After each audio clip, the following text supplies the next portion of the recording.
करते। महोदय, जो नल जल योजना जो है, तो नल जल के टोटी तो घर में लगे लेकिन पानी नहीं पहुंच पाते।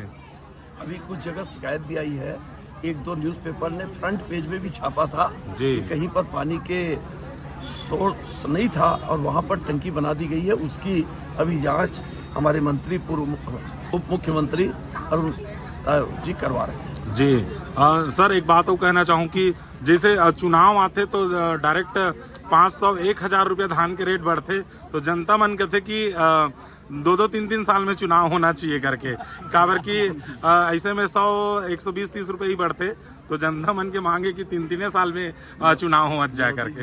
तो और देश की जनता का सोच है वन नेशन वन इलेक्शन जी, क्योंकि इतना ज्यादा बोझ, इतना ज्यादा तकलीफ आती है आदर्श आचार संहिता और अन्य कारण से, जी। इसलिए